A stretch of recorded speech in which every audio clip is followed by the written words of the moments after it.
The Assassin.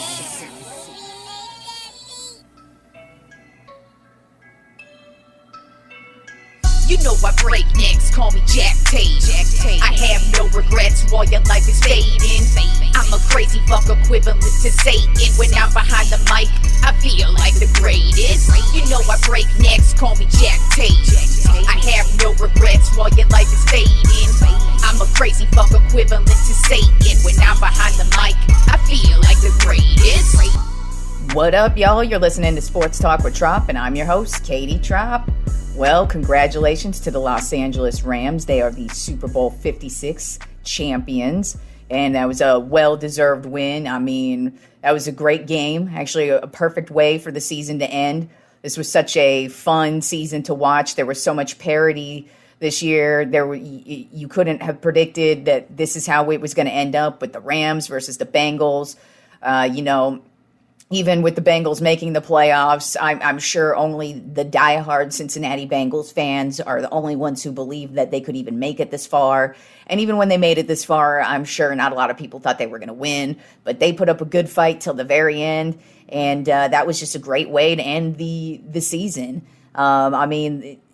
Going into the playoffs, usually games aren't that close, especially on Wild Card Weekend. Wild Card Weekends usually got a couple blowouts, which it did this season, but that was the only time that we had some blowouts. And then the divisional round had all those crazy games.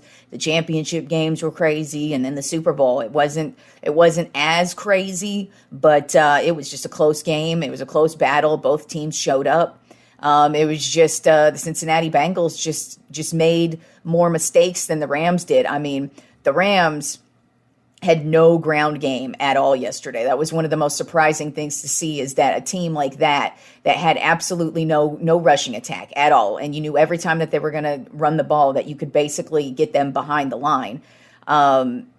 That's very odd for an offense to actually win and a team win without a ground attack. And I mean, every time they went to the running back, it didn't matter who was the running back either.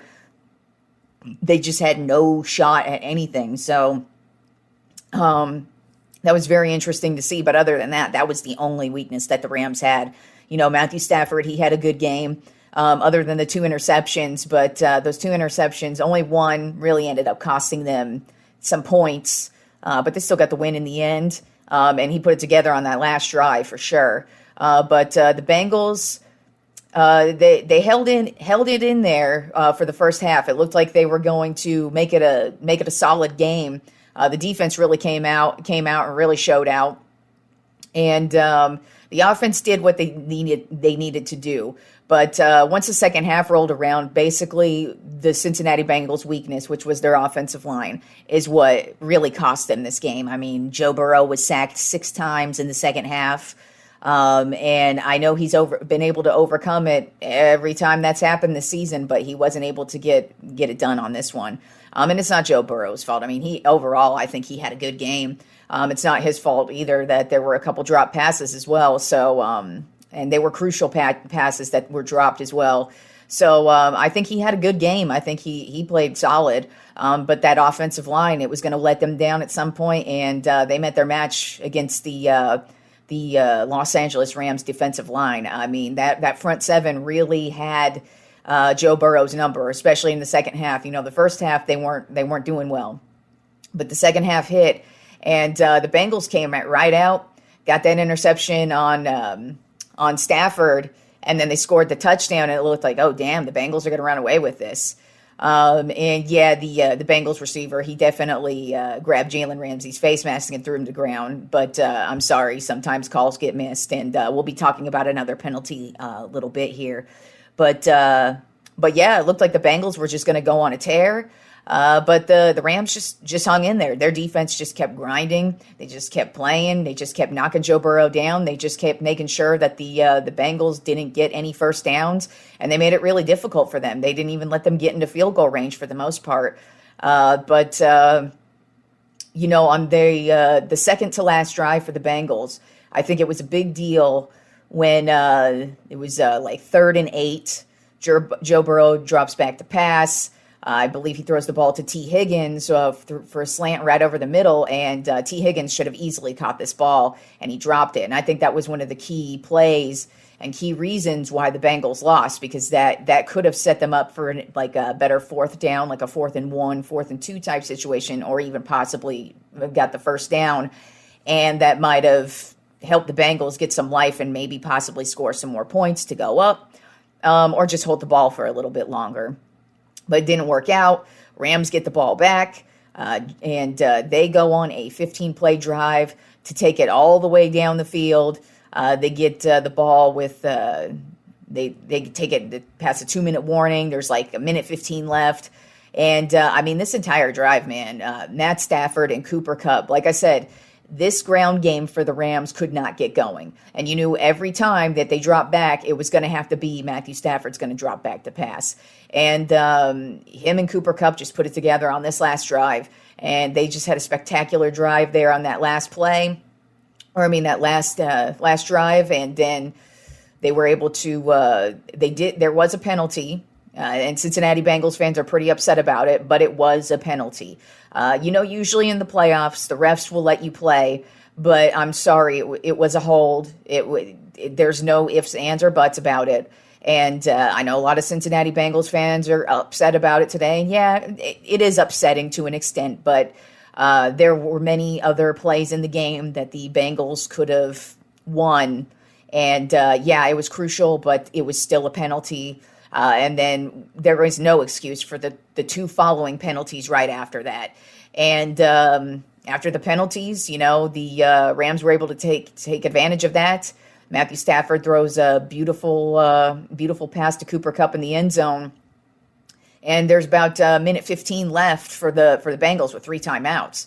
And, you of course want to see them get a nice drive going, but I didn't really think it was going to happen. And it's just because, especially in that fourth quarter, the Bengals offense just went cold. And you could tell the Rams defense was just on some. You could tell they were ready for this win. You could tell they were itching for this win. And they were going to make the plays that they needed to make. And that's actually what they ended up doing. It looks like at first, oh shit, the Bengals come right out. Joe Burrow drops back to pass, gets Jamar Chase out there on the sideline. And if he misses this tackle or breaks through this tackle, he could potentially go for a touchdown. He didn't. He did end up getting tackled. And that was about the only good play they had on that last drive. And then after that, they just basically crumpled apart. And I think another big mistake for them on this particular drive was on the 3rd and 1. They had P. Ryan in as the running back as opposed to Mixon. And Mixon was obviously having a good game. And he was actually getting them yards. And I know that's usually their game plan is to put P. Ryan in that position. But I think they should have gone with Mixon because he was definitely having a better game. And, who knows what would have happened. They still may have not got it. Hell, he could have fumbled for all we know, and things could have been different. But regardless, I think that was another mistake they made on that last drive. And then it's 4th and 1, and big old Aaron Donald comes through and makes basically the play of the game. And Rams take over right from there and take the kneel down, and they are now Super Bowl champions. Super Bowl MVP ended up being the wide receiver Cooper Kupp. He had 8 catches for 92 yards and 2 touchdowns. I don't have a problem with that either because this day and age, the Super Bowl MVP is about the only time the wide receiver gets any respect anymore. I mean, in the Hall of Fame voting, they always slight them. They usually make them wait a couple years. And, they're never in contention for an actual league MVP. So it's always nice to see a receiver, get his due, especially with this type of season that Cooper Kupp had, because he did have one of the greatest seasons a wide receiver could have. So good on him, but it could have easily also gone to Aaron Donald, who made some big plays in the second half there, and then also I think Matthew Stafford could have been a good choice as well. But I think those 2 interceptions kind of turned them. But also, like I said, Cooper Kupp's great season. This is a good cherry on top for his season, especially with the Super Bowl, and that's how it ended, and it was a good game. Like I said, that was a great way for this season to end. And we'll see what happens with these two teams going into next season. Will the Rams be able to repeat? Will the Bengals be able to make the playoffs? Will they be a better team, or will they have a Super Bowl hangover? You don't know. But one thing's for sure, it was nice to see a new Super Bowl. It was nice to see two new teams there. It was nice to see two new quarterbacks, new storylines.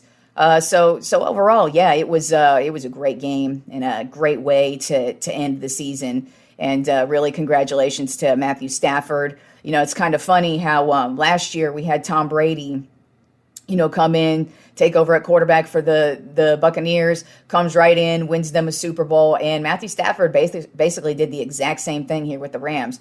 Like I said, he was in Detroit, and not a lot of people. I mean, it's so funny to hear how surprised people are at how good Matthew Stafford played, especially in these playoffs. And it's just like, nah, man, he's been that good. It's just he was in Detroit, and he couldn't get out of there, and he really showed out. Odell Beckham Jr., it sucked to see him suffer that knee injury in the second quarter because he was also having a great game. I kind of feel like if he didn't get injured, the Rams would have kicked the shit out of the Bengals because he was playing some unstoppable football up until that point. And, he could have lit them up. And he looked like he came to play. And it was sad to see him end his season like that because it did look like it's probably like a torn ACL because those kind of injuries, when it's non-contact like that, you can just kind of tell that it's probably a torn ACL, which is just sad. I mean, that's not a way you want to go out for the season. And but hey, he got a Super Bowl ring, so he at least gets that. But now he goes into free agency with the torn ACL. I don't think that it's going to turn people off of signing him, though. I mean, he's still Odell Beckham Jr. He's still a good player. He put out a solid resume when he was playing with the Rams, and hell, who knows? The Rams may want to re-sign him. Who knows how that's going to go, but he had a good game yesterday. Like I said, Aaron Donald, great second half. Von Miller, oh my God, that dude, he is just such a spectacular linebacker. He was great in college, and that says a lot coming from me because I'm a Texas fan, and that homeboy went to Texas A&M, and we don't usually support those people out there in them parts of Texas, but nah. Von Miller's the truth, and I rooted for him when he was with the Broncos, and hey, man, maybe he's going to want to come play with the Cowboys and maybe give us some of that Super Bowl juju next year. Maybe he's going to want to win the Super Bowl with us, huh? I don't know if that's a position that the Cowboys are really looking at, but I don't think it could hurt. I don't know. Now something about the Super Bowl that has always bothered me. And since I have my own show, I can actually gripe about this. Now, most people don't gripe about this because they don't want to really touch the subject because they think they're going to offend people. Now, I couldn't care less if I offend people. But the reason why I don't like this part of the Super Bowl is because it's unnecessary and the song choices are boring as fuck. And I'm talking about how they have to drag on the beginning of the start of the Super Bowl. We have to have the Black National Anthem. We have to have America the Beautiful. And we have to have the National Anthem. All three of those songs suck. It has nothing to do with the meaning of the songs. I just think that in general, those songs are so boring as fuck. And it's like, why do you have to drone on for like 900 years with these three shitty songs? This is fucking football. Get the hell out of here with your fucking slow, oh my God. And for me, the National Anthem, I've always hated the National Anthem. I've hated it even before that shitty quarterback Colin Kaepernick did his little kneeling thing. I have always hated that song. I'm a drummer, and when I was in high school in the 9th and 10th grade, I did band, and I kid you not, at every game when we had to start with the National Anthem, I would just eye roll so hard. My eyes would fall on the fucking floor. And I would just start the drum roll and be like, oh my God, I hate this boring ass song.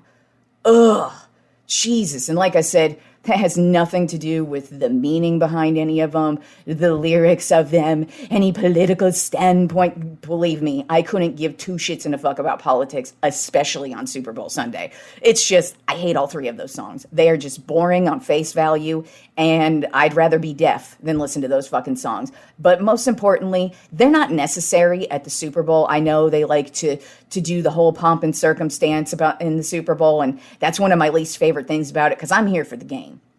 But, oh, God, when they start out the Super Bowl with that shit, it just, I am so bored. And it's usually the perfect opportunity for me to go to the bathroom. And that is actually what I did during part of it. And so, yeah, but now on to good fucking music. How about that halftime show, y'all? Oh, Dr. Dre and Snoop Dogg blew that roof off. I mean, damn, that was such a spectacular performance from all five of the performers, actually all six of the performers, because we even got a surprise. But man, it's such a great set selection. I loved the setup of the stage. They all picked great songs. I was super excited because the two songs I really wanted them to play, they played California Love and Still DRE. Oh my God, it was just such a great experience to watch them. That was like the soundtrack to my high school right there. It was so awesome to see all of them on stage. And, you know, man, Dr. Dre and Snoop Dogg, they still got it, man. They still got it. They put on such a spectacular show. And, oh my God, it was such a great thing for hip hop too. And what I mean by that is, you know, if you're in hip hop, which I've been in hip hop now since 2009, so I've been in it for a while. I know what it's about. And to see, because there's never been a time where any of us in hip hop ever thought we would see this. And the reason why is because we never thought anybody was going to let the black people in the building. I mean, come on now. That's just what it is with hip hop. And it's still a thing to this day. I mean, something that we hear regularly here, even in the almighty liberal Austin, Texas, there are places that will not allow us hip hop rappers to perform at their venues because of the quote crowds we bring in. Now, they don't say because you're bringing black people in, they lie and say that we bring in like gang members and shit, even though there are plenty of rock shows where their crowds get pretty rowdy and, you know, beat people up and do crazy shit and maybe shoot people or kill people. These are things that happen at all shows. It's actually not really it's not the people, it's not what their color of their skin, it's not their age. You know what actually the common denominator in all these fucked up situations that happen if you're at a show? The common denominator usually is drugs and alcohol. That's usually what it is. It doesn't have anything to do with your skin color. But that is the thing about hip hop, is they don't want to let us in the building. And they don't even want to let the white girl in the building, because if you're hanging with the black people, they don't want you there either. If you rake the coal, pay the toll. That's a real ass fucking thing right there. And so to see us, and yes, I say us, because I am us in hip hop. I am hip hop, trust me. Check my resume. I know I love hip hop. I am hip hop. And so to see them just finally get the chance to display to over 100 million people. You know, there's some people who probably haven't heard any of those songs, and maybe they like those songs now. And I know there was a lot of people who didn't like it, but guess what? That's the halftime show. Not everybody likes the halftime show. And I do understand if you're not a fan of that kind of music, why you wouldn't have enjoyed it. But guess what? Sucks for y'all, because we loved it. We loved it. And that's a perfect display of what you want to show this is what hip hop's all about. I mean, you got Dr. Dre, you got Snoop Dogg. Those are two OGs in the game. They started this gangsta shit, and this the motherfucking thanks they get. That is some real ass shit right there. And so to have them be on stage, who have had 30 years in this game, and then you got Eminem and Kendrick Lamar and Mary J. Blige, and this is hip hop, and it was just fucking dope to see. And then they brought out 50 Cent, and it was just such a spectacular moment for hip hop. And it was great to see, hey, they let us in the door. Here we are, fuck you if you don't like us. And they did a great job. That was a great halftime show. And just like even thinking about it right now, I'm just getting the tingles just because they did such a spectacular job on that. And I was just as happy with the halftime show as I was the game. And that's very rare for me because usually it's all about the game. Even if somebody I like's performing, it's usually all about the game. But that halftime show was electric. And hats off to all six of them who performed because they did a great job. It also goes to show because when you are in the music industry, and especially on the underground independent side like I am, you run into a lot of people who just want shit handed to them. They all think that like they're just waiting for the magic label fairy to hand them money and that everything's going to be taken care of for them and they don't have to invest in themselves. And that's the number one thing a lot of people don't realize is you have to invest in yourselves. And last night was the perfect example of that because they paid for that set. They paid for that stage. They paid their own money for that shit. So all you rappers out there who sit around bitching and moaning and complaining and looking for the fucking magic label fairy to save you and give you free money, how about you invest in yourself? That's the best way to do it. And those motherfuckers last night showed you that's how you do it. So great halftime show. And with that being said, now it's officially on to the next season, the 2022 season. It's now who's going to go to Super Bowl 57. Now, of course, you know, I'm all about Cowboys, man. It's the Cowboys year. Come on. You're going to hear me talking that shit too, because they are actually a good team. They are known for choking and being losers. And hey, who knows what can happen with them. But I got high hopes for my Cowboys this year. And so now we're on to Super Bowl 57. All of us, all the rest of the 31 other teams who didn't win, we all now get to sit back and see what happens with free agency because that's all starting. But there's even some headlines that we could talk about that actually happened over the weekend. And by the way, even though football season's over, don't think I'm going to stop talking about football because, you know, football is actually year round. But I know I'm going to find many things to talk about. And probably starting either this Friday or next Friday, I'm going to start breaking down each team's needs for the next season and anything that happens, any trades, any rumblings, anything that's actually worth talking about, I'm going to talk about, especially when it comes to the NFL, because we all know just because the season ended, the season didn't really end. It's still going. So anyways, Adrian Peterson was arrested yesterday for domestic violence. Apparently he and his wife got into it on a plane in LA. Who obviously he wasn't playing at the Super Bowl. Maybe he was there rooting on Matthew Stafford, which probably would have made sense. They were teammates at one point a couple years ago. But this also isn't really, I mean, there wasn't any, they didn't really go into detail of what happened. You know, it could have just been one of those things because they did get in a fight on a plane. I don't know if it was physical or just yelling or whatever. But you know, if it got to a point on the plane that it was just pissing off the flight attendants, I mean, of course, they're just going to call the cops and get you the fuck off there. So it could be as simple as that. But also, Adrian Peterson, if you don't recall, was arrested a few years ago for abuse on his child, hitting his kid with a switch. So, you know, domestic violence isn't something new to Adrian Peterson. So just going to throw it out there like that. But also at the same time, I don't think he has much of a future in the NFL other than maybe as a backup or a guy who, because what he did this year was basically he just came in if a running back got injured, and he really didn't last on any team. So Adrian Peterson probably doesn't have much of a future in the NFL anyways. But yeah, I mean, the offseason hits and the arrests start. And that's not just me joking. That's actually true.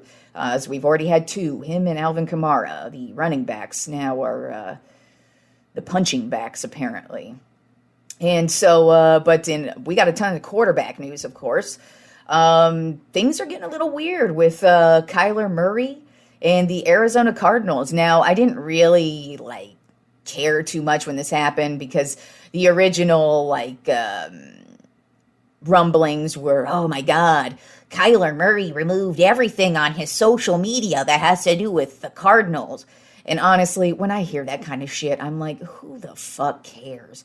Like, that's such, like, I don't know, such high school bullshit to me. But that's how people operate these days, is through social media. So they started, like, and when I heard that, I'm like, well, what is Kyler Murray's problem? Because, you know, I understand the team fell apart this year, but that doesn't mean they can't be a good team next year. And I kind of think they're actually headed in the right direction to becoming a good team. But Kyler Murray looks like he might end up being the drama queen of the offseason. We always have a drama queen of the offseason. Last year was Aaron Rodgers.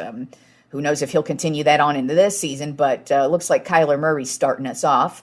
You know, it's looking like they're going back and forth, basically kind of saying that the Cardinals look at him as not much of a leader and he might want some more money. And I'm just looking at this like, well, first of all, in my personal opinion, Kyler Murray doesn't have enough clout to be walking around with his chest out acting like he's owed some shit, because he hasn't done some shit. And I'm not saying he's a bad quarterback. Actually, I think he's a good quarterback, and I think he's showed potential to, you know, possibly be the next guy who makes a Super Bowl run or could actually win some MVPs. But you know, bitching with your team, that doesn't get you anywhere. And so I thought it was kind of weird. We'll see what happens with it. Does it end up in a trade? Either way, that kind of shakes up the league a bit.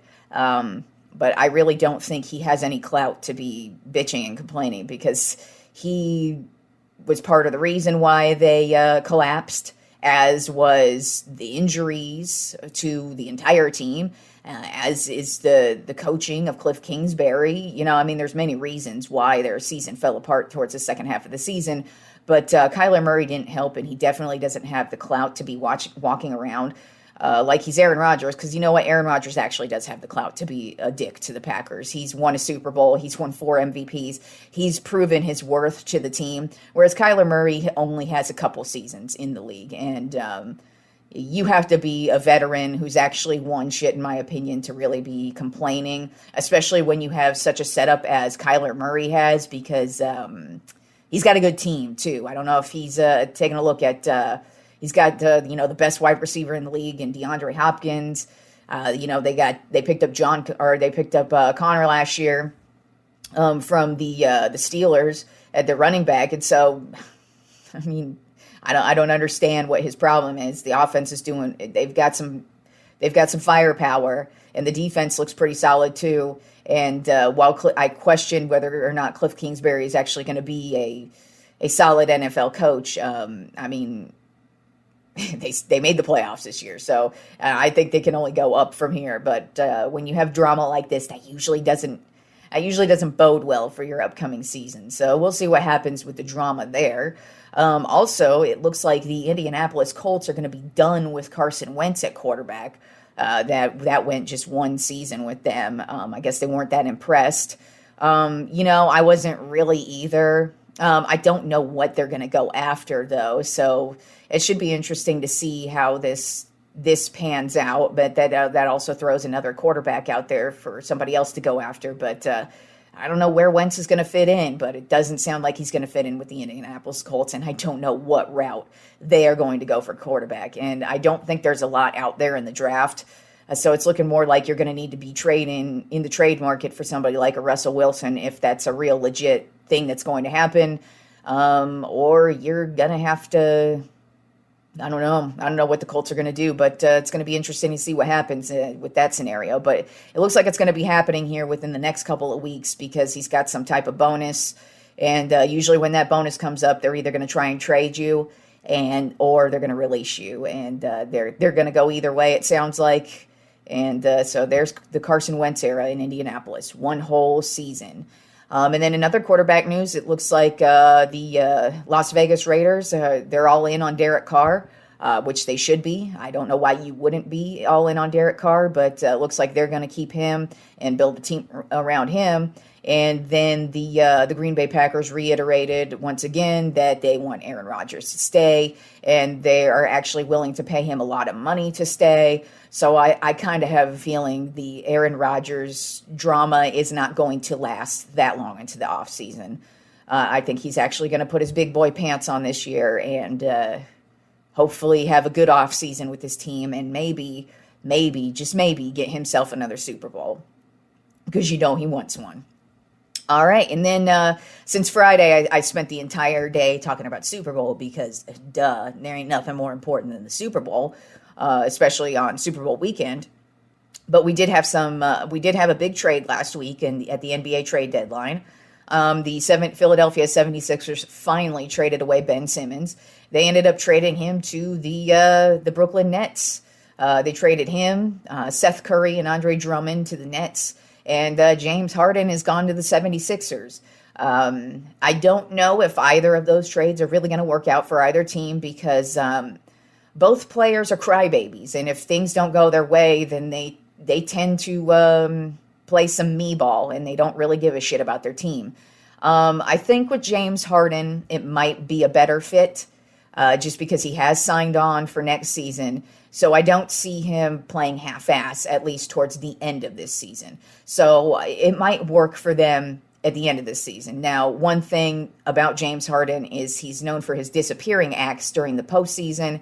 So I'm not quite sure how that's going to work, but we'll see. I mean, Joel Embiid is playing at an MVP level this year, and he definitely needed somebody else on the court with him, and I think James Harden's probably going to be a good match for him, at least for the rest of this season. We'll see what happens next season because, he'll only be on the 1-year deal, and he might do the whole threatening of trades shit again, so you don't know with James Harden, but I think this, for the rest of this year, could be a good trade for the 76ers.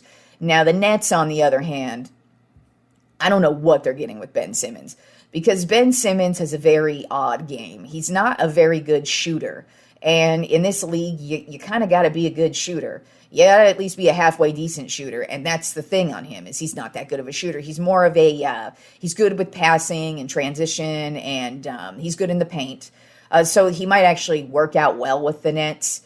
But honestly, I kind of feel like the best part of this trade for the Nets is actually getting Seth Curry. They could actually use him, especially because with Kyrie Irving not being able to play home games, Curry could actually come in and basically take over for Kyrie.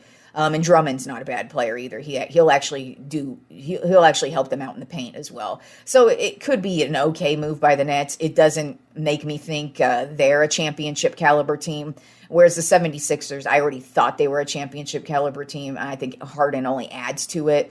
But we'll see what happens with this. And that was really the only noteworthy trade that did happen during the trade deadline. The rest were kind of just little bullshit here and there. The Mavericks did trade away Porzingis to the Washington Wizards, but they didn't really get much in return that I think is going to put them over the edge and really get what I was hoping they would get for Luka. But who knows? I mean, the Mavericks are still playing good basketball right now, and I think getting rid of Porzingis was what they needed to do to at least get something for him. You could tell him and Luka's games did not mesh well together. They just are two guys who didn't work well on the court, and I just kind of felt like the Mavericks needed to get rid of him, and they did. So that's that there. And then also something that happened last week was LeBron James is now the all-time scoring leader when you combine regular season points and postseason points. He passed Kareem Abdul-Jabbar. He has 44,150 points, and still counting because there's still a second half of the season and there's still a postseason, even though those hopes with the Lakers for this year's postseason are pretty slim to none, in my opinion. But that's a pretty big feat, especially when you pass Kareem Abdul-Jabbar, one of the greatest basketball players of all time. And it's not really shocking that LeBron did. I mean, he's got such a huge body of work. He's been to the postseason the majority of his career. and he goes far in the postseason. So it's not shocking that he is now the all-time leading scorer when you combine regular season and postseason. I think he's still got about 6,000 away from just the overall all-time leading scorer, which Kareem Abdul-Jabbar still owns. I don't know if he'll pass it. Everybody thinks he will, but I mean, who knows what to expect. But he is playing at a high level. I wouldn't be surprised if he were able to pass Kareem on that. And then with that being said, let's move on to my Tropp 10 NBA power rankings. There actually isn't much change at the top. It's more at the bottom. And there actually is a team who has not been in my Tropp 10 who worked their way up in the bottom of it this week because they are probably the hottest team in the league right now. So number one, we're starting off with, once again, the Phoenix Suns, 46-10, coming in on a 5-game winning streak. They're 9-1 in their last 10 games. And honestly, they're just playing great. They have no weakness at this point. And honestly, if they don't win the NBA championship, I don't know what their problem is. They must just be choke artists in the postseason, which actually is a Phoenix Suns thing, if you know. Also a Chris Paul thing too. So we'll see. Hopefully they don't waste their spectacular regular season they're having, but they're looking solid right now. Number two, I still have the Warriors. I was going back and forth. I will almost put the Grizzlies up there. And the only reason why I didn't is because in the last 10 games, they're both 8-2. I've had the Warriors at number two. They're 42-15. They got some good wins this week. You know, Clay really is starting to get hot too. He torched the Lakers the other night. Lakers actually played a solid game against the Warriors, shockingly, but they lost in the end, of course. But that's why the Warriors are number two. They're still playing great. Grizzlies number three, like I said, coming in on a 5-game winning streak, 8-2 in their last 10 games. Ja Morant still is playing at such an MVP level. They're just playing great. And then number four still remains Cleveland Cavaliers. They did just lose a game the other night, but they're like 15-17 and they've won like 15 of their last 17 games. So they're just playing so great, and they made a trade for Caris LeVert at the trade deadline, and he just came right in on his first game and just had this explosive game and just put them over the edge there. So I mean, Cavaliers, I don't know if they're for real, but they're playing great right now, and they're number 4 on my Tropp 10 NBA power rankings.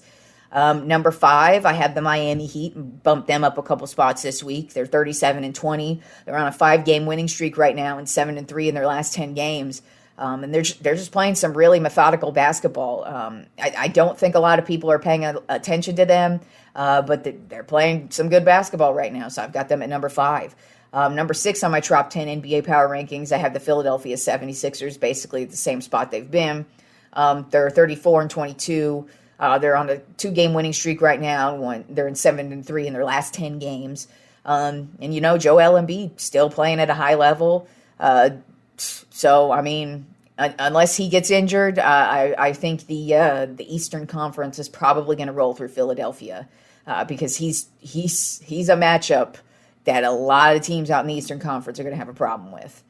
And then number 7 on my Tropp 10 NBA power rankings, I have the Utah Jazz at 35-21. I haven't had the Jazz ranked at all because they actually haven't been playing that well as of late. Now, Donovan Mitchell has been battling injuries as well as Gobert. And the funny thing is, the two of them apparently don't like each other, but they're playing well with each other right now. They're on a 5-game winning streak. They're only 5-5 in their last 10 games, but they've turned it around from where they were about a month ago. So I bumped them up to 7 because they're on a nice tear right now. Then at number 8 on my Tropp 10 NBA power rankings, I have the Milwaukee Bucks. I really only dropped them because they dropped like a game, and you know the Jazz are hot right now, so they did drop down a little bit. But I mean, they're 7-3 in their last 10 games, and there really isn't anything bad you could say about the Bucks. They're just playing solid basketball, and I expect to see them there in the end in the East. And then number 9 on my Tropp 10 NBA power rankings is the Boston Celtics. Now, they started off the season absolutely atrocious, but out of nowhere, this team, they are on an 8-game winning streak. They're 9-1 in their last 10 games. They're 33-25 right now, and they're just setting the league on fire. They're playing some spectacular defense. Jason Tatum, he just continues to be a great leader for them. And I had to put them up in my top 10, and I saw what they were doing. I'm like, shit, man, got to put the Celtics in there, even though I hate those motherfuckers. And then rounding out my Tropp 10 NBA power rankings at number 10 is actually the Chicago Bulls. They have they've finally found another winning streak. They're 6-4 in their last 10 games. They're on a 3-game winning streak right now, 36-21. Still second out in the Eastern Conference. And they had a little slump there, especially due to the injuries that they still are going through. But they're playing some solid basketball right now, and I got them at number 10. And I mean, speaking of the Eastern Conference is so close right now, especially spots 1 through 7.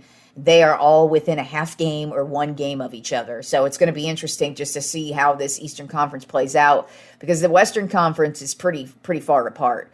A couple of the teams are like 12 games ahead of the other. And even so, I mean, like, it's really top heavy in the West, whereas in the East, you really can make a case for every team to show up in the NBA Finals. So it's going to be interesting to see what happens in the Eastern Conference this year, because the competition is great out there, and they're all close right now. We will be, there's a few games going into Wednesday, Thursday, I believe, this week, and then we have the All-Star break this coming weekend.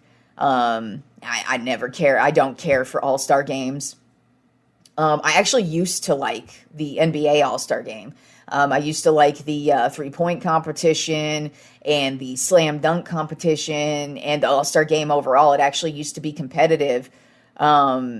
But like, for some reason over the last couple of years, it just hasn't really been interesting, especially the slam dunk competition. I mean, it just gets worse and worse every single year. It's like dudes forget all you have to do is slam dunk the ball. They try to think of too many gimmicks and bullshit to do with it. And it's like, dude, all you need to do is just maybe do a crazy windmill or between the legs, something or other. But like, we don't need you to jump over Kevin Hart. That's just fucking stupid and gimmicky.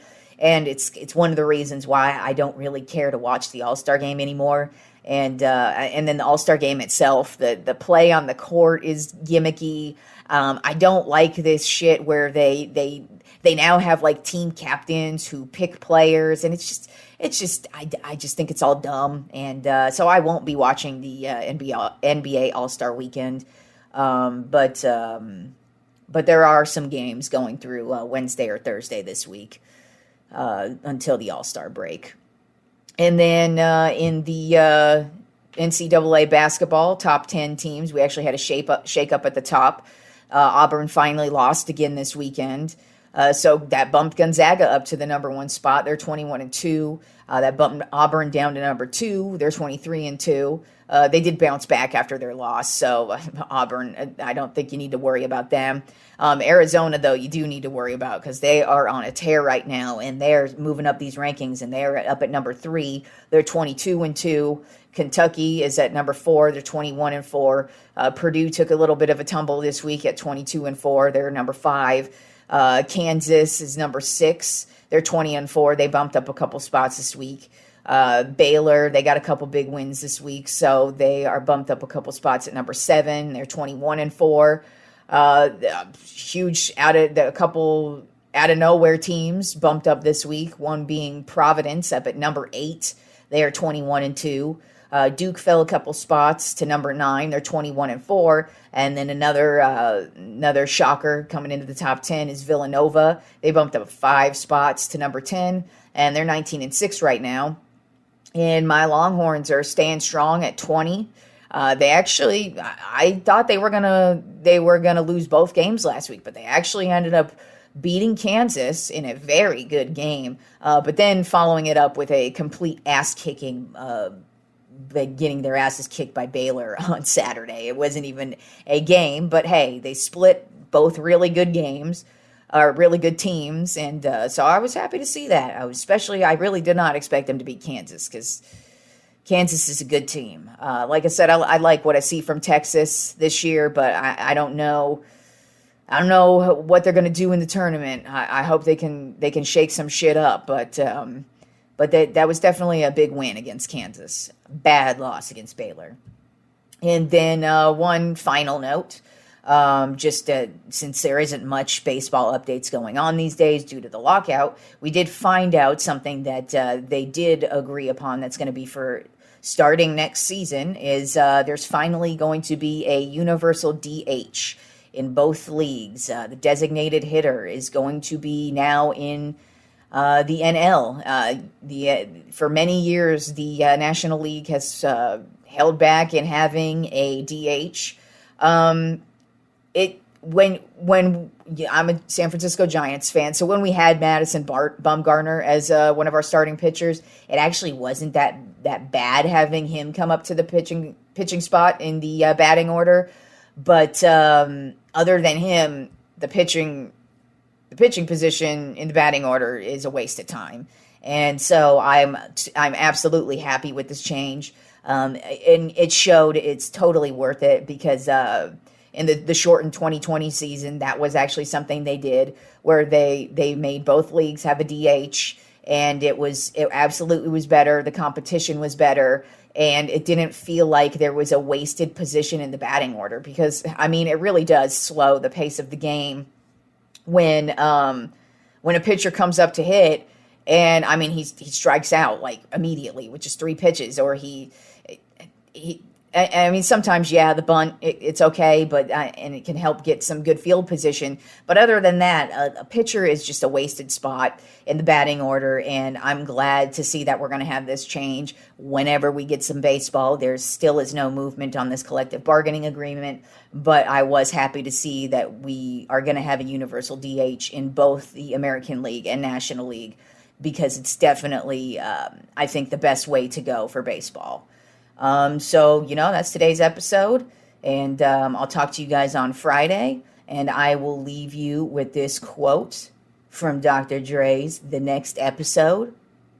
Hey, smoke weed every day. R.I.P. Nate Dogg.